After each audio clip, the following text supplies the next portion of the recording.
Good morning. Rajitha Balu ആണേ. തട്ടും തവിയിലേക്ക് എല്ലാവർക്കും ഒരിക്കൽ കൂടെ സ്വാഗതം. നമ്മൾ വീട്ടമ്മമാർ നേരിടുന്ന ഏറ്റവും വലിയ പ്രശ്നം നാളെ എന്തുണ്ടാക്കും, കറിക്ക് എന്തുണ്ടാക്കും, ബ്രേക്ക്ഫാസ്റ്റ് എന്തുണ്ടാക്കും എന്നുള്ളതാണെന്ന് എനിക്ക് പലപ്പോഴും തോന്നിയിട്ടുണ്ട് കേട്ടോ.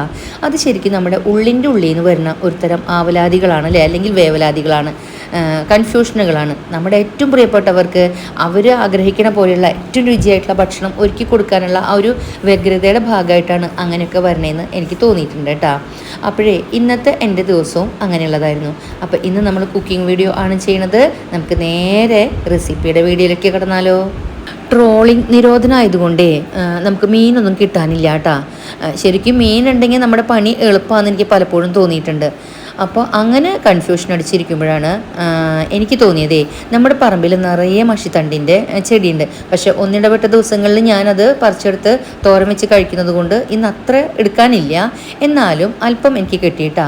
അത് മാത്രമാകുമ്പോൾ നമുക്ക് കറി വയ്ക്കാൻ തികയില്ല. അപ്പോൾ പിന്നെ നമ്മുടെ ചേമ്പിലൊക്കെ നിറയെ കൂമ്പ് വന്നിട്ടുണ്ട്, തളിരെല്ലാം വന്നിട്ടുണ്ട്.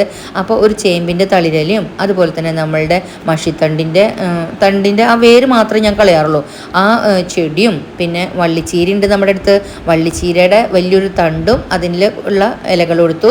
പിന്നെ ഒരു പിടിയോളം മുരിങ്ങേരയിലയും അതുപോലെ തന്നെ നമ്മുടെ മത്തയുടെ 2-3 ഇലയും കൂടെ എടുത്തിട്ട് ഇതൊരു മെഴുക്ക് പുരട്ടി, ഒരു സ്പെഷ്യൽ മെഴുക്ക് പുരട്ടി അല്ലെങ്കിൽ തോരൻ ഉണ്ടാക്കാമെന്നാണ് വിചാരിച്ചിട്ടുള്ളത്. അതിലൊരു കൂട്ടം കൂടെ കൂട്ടുന്നുണ്ട് കേട്ടോ. അത് നമ്മൾ റെസിപ്പി കാണുമ്പോൾ മനസ്സിലാവും. അപ്പോൾ ഇതെല്ലാം പറിച്ചെടുത്തിട്ടുണ്ട്. നന്നായിട്ട് വാഷ് ചെയ്യുക, കുറച്ച് നേരം വെള്ളത്തിലിട്ടേക്കുക. കാരണം മഴയൊക്കെ പെയ്യുന്നതുകൊണ്ട് മണ്ണൊക്കെ തെറിച്ച് മണ്ണ് പറ്റിപ്പിടിച്ചിരിക്കുന്നുണ്ടാവും. നന്നായി വാഷ് ചെയ്തിട്ട് ചെറിയ ചെറിയ കഷ്ണങ്ങളാക്കി നുറുക്കിയെടുക്കുക. അപ്പോഴേ നമ്മളീ പറിച്ചെടുത്ത ഇലകളുടെയൊക്കെ ഒപ്പം നമ്മൾ സ്പെഷ്യലായിട്ട് ചെയ്യണമെന്ന് പറഞ്ഞുല്ലോ, അത് നമ്മുടെ സോയാ ബോളാണ് കേട്ടോ. 1.5 കപ്പ് സോയാ ബോളാണ് ഞാൻ എടുത്തിട്ടുള്ളത്. അപ്പോൾ നമുക്ക് അതൊന്ന് സോഫ്റ്റ് ആക്കി എടുക്കണമല്ലോ. അപ്പോൾ അതിന് വേണ്ടിയിട്ട് സ്റ്റവ് കത്തിച്ചിട്ട് അടുപ്പത്ത് ഒരു പാത്രത്തിൽ കുറച്ച് വെള്ളം വെച്ചിട്ടുണ്ട്. ആ വെള്ളത്തിലേക്ക് നമ്മൾ എടുത്തിട്ടുള്ള സോയാ ബോൾ മുഴുവനും ചേർത്ത് കൊടുക്കുക. എന്നിട്ട് ഇത് നന്നായി തിളയ്ക്കുമ്പോൾ ഒന്ന് ഇളക്കി മിക്സ് ചെയ്തതിന് ശേഷം നമുക്ക് സ്റ്റവ് ഓഫ് ചെയ്യുക. എന്നിട്ട് നന്നായിട്ട് ഇത് ആറിക്കഴിയുമ്പോൾ നമുക്ക് 1, 2, 3, 4 വട്ടമൊക്കെ നന്നായി ഇത് കഴുകി അതിൻ്റെ ആ ഒരു പശപ്പൊക്കെ കളഞ്ഞതിന് ശേഷം നന്നായി മുറുക്കി പിഴിഞ്ഞെടുത്തിട്ട് നമുക്കൊരു ചോപ്പറിലിട്ടിട്ട് ഇതുപോലെ ഒന്ന് ചോപ്പ് ചെയ്തെടുക്കാം. മിക്സി ഉപയോഗിച്ചും നമുക്ക് ഇതുപോലെ ആക്കിയെടുക്കാം കേട്ടോ. അപ്പോഴേ തോരൻ വെക്കാനുള്ള എല്ലാ സാധനങ്ങളും നമ്മൾ തയ്യാറാക്കിയിട്ടുണ്ട്. സ്റ്റവ് കത്തിച്ച് അതിലേക്ക് ഒരു ചീഞ്ചട്ടി എടുത്ത് വെച്ചിട്ടുണ്ട്. ചീഞ്ചട്ടി ചൂടായപ്പോൾ 2.5 ടേബിൾ സ്പൂൺ വെളിച്ചെണ്ണ ഒഴിച്ചു കൊടുത്തിട്ടുണ്ട്. വെളിച്ചെണ്ണ തന്നെയായിരിക്കും നമ്മുടെ ഈ നാടൻ കറികൾക്ക് കൂടുതൽ ടേസ്റ്റ് കേട്ടോ. വെളിച്ചെണ്ണ ചൂടായപ്പോൾ അതിലേക്ക് അല്പം കടുക് ഇട്ട് കൊടുത്തു. അതുപോലെ തന്നെ അല്പം നല്ല ജീരകം ചേർത്ത് കൊടുത്തു. അതുപോലെ 4 വറ്റൽമുളക് പൊട്ടിച്ചത് ഇട്ട് കൊടുത്തു. അതിനുശേഷം നമ്മൾ എടുത്തിട്ടുള്ള വലിയൊരു സവാളയാണ് ഞാൻ കട്ട് ചെയ്ത് വെച്ചിട്ടുണ്ടായിരുന്നത്. ആ സവാളയും കൂടെ ചേർത്ത് അതിലേക്ക് ആവശ്യത്തിന് ഉപ്പ് ചേർക്കുക, കറിവേപ്പില ചേർക്കുക. എന്നിട്ട് ഒന്ന് നന്നായിട്ട് വഴറ്റി കൊടുക്കുക. സവാളയുടെ കളറ് മാറാൻ കാത്തിരിക്കാതെ ഒന്ന് പകുതിയോളം വഴണ്ടി വരുമ്പോൾ അതിലേക്ക് നമ്മൾ ചോപ്പ് ചെയ്ത് വെച്ചിട്ടുള്ള സോയ ചേർത്ത് കൊടുക്കുക. നന്നായി ഇളക്കി മിക്സ് ചെയ്തതിന് ശേഷം പാത്രം ഒന്ന് മൂടിയിട്ട് കൊടുക്കുക. സോയയിലുള്ള വെള്ളത്തിൻ്റെ അംശം പോണവരേക്കും, അതുപോലെ സോയ ഒന്ന് നന്നായിട്ട് വേവണമല്ലോ, അതുവരേക്കും നമുക്ക് അടച്ചും തുറന്നും ഒക്കെ ആയിട്ട് ഈ പാത്രത്തിൽ കിടന്നിട്ട് ലോ ഫ്ലെയിമിൽ വേവിച്ചെടുക്കാം കേട്ടോ. ശരിക്കും സോയ ഫ്രൈ ചെയ്ത് ചേർക്കണതാണ് കേട്ടോ കൂടുതൽ ടേസ്റ്റ്. പക്ഷേ ഒരുപാട് വെളിച്ചെണ്ണ കുടിക്കുന്നത് കൊണ്ട് നമുക്കത് അത്ര നല്ലതല്ലല്ലോ, അതുകൊണ്ടാണ് ഇങ്ങനെ ആക്കണത്. അപ്പോൾ അത് വെന്ത് വരുമ്പോഴേക്കും നമ്മൾ ഇതിലേക്ക് ഒരു ക്യാരറ്റ് ചേർക്കുന്നുണ്ട്.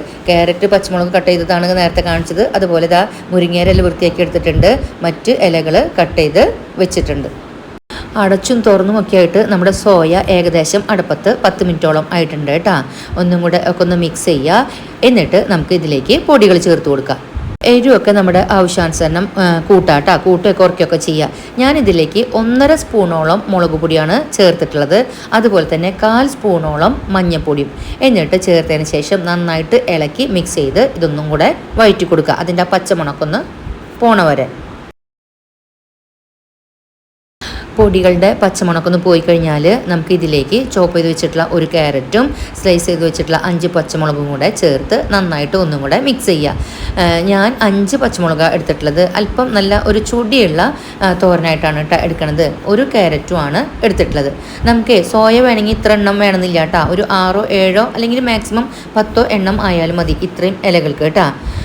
അതുപോലെ അത് നന്നായി മിക്സ് ആയി കഴിഞ്ഞാൽ നമുക്ക് നമ്മൾ അരിഞ്ഞു വെച്ചിട്ടുള്ള ചീര അതായത് ഇലകൾ ചേർത്ത് കൊടുക്കുക. ആവശ്യത്തിനുള്ള ഉപ്പും കൂടെ ചേർത്ത് ഇതും നന്നായിട്ടൊന്ന് മിക്സ് ചെയ്ത് കൊടുക്കുക. എന്നിട്ട് നന്നായി തട്ടി പൊത്തി വെച്ചതിന് ശേഷം അവസാനം 1/2 കപ്പോളം തേങ്ങ ചെരുകിയതും കൂടെ ഒന്ന് ഇട്ട് കൊടുത്തിട്ട് നമുക്ക് ഈ പാത്രം ഒന്ന് അടച്ചിട്ട് കൊടുക്കാം. മൂടിയതിന് ശേഷം അല്പം ഒന്ന് ഫ്ലെയിം കൂട്ടിയിട്ട് കൊടുക്കുക. എന്നിട്ട് ആവി വരുമ്പോൾ നമുക്ക് മൂടി തുറന്നിട്ട് ഫ്ലെയിം കുറച്ചിട്ട് നന്നായി ഇത് ഒന്നും കൂടെ ഒന്ന് മിക്സ് ചെയ്യുക. മൂടി തുറന്നതിന് ശേഷം 2 മിനിറ്റ് നേരം കൂടെ നമുക്ക് ഇത് നന്നായിട്ടൊന്ന് മിക്സ് ചെയ്യണം കേട്ടോ. നന്നായി മിക്സ് ആയതിന് ശേഷം ഉപ്പൊക്കെ ഒന്ന് കുറവാണെങ്കിൽ ചേർത്ത് കൊടുക്കുക. എന്നിട്ട് നമുക്ക് സ്റ്റവ് ഓഫ് ചെയ്യാം. അപ്പോൾ വളരെ പ്രഷ്യസ് ആയിട്ടുള്ളത്, ഡെലീഷ്യസ് ആയിട്ടുള്ള, പ്രോട്ടീൻ റിച്ച് ആയിട്ടുള്ള നമ്മുടെ തോരൻ ഇവിടെ റെഡി ആയിട്ടുണ്ട്. ശരിക്കും നമ്മൾ മുട്ടയൊക്കെ കൊത്തിപ്പൊരിക്കുമല്ലോ, ചീരയിൽ മുട്ട കൊത്തിപ്പൊരിച്ചിടുമല്ലോ, ആ ഒരു ടേസ്റ്റിനേക്കാളും കൂടുതൽ ടേസ്റ്റ് ആയിരിക്കും കേട്ടോ ഇതിനെ. ശരിക്കും വിരുന്നുകാർക്ക് പോലും നമുക്ക് ഇത് വെച്ച് കൊടുക്കാം. അപ്പോൾ അതാ കണ്ടില്ലേ, അടിപൊളിയാണ് നമ്മുടെ ഇന്നത്തെ കറി. അപ്പോൾ എന്ത് വെക്കണം എന്നുള്ള കൺഫ്യൂഷൻ തീർത്തുകൊണ്ട് ഞാൻ മാമ്പഴം ചെത്തി ചെറിയ കഷ്ണങ്ങളാക്കിയിട്ട് ഒരു പുളിശ്ശേരി മോഡലിൽ, അതൊരു കള്ളത്തരായിരുന്നു കേട്ടോ.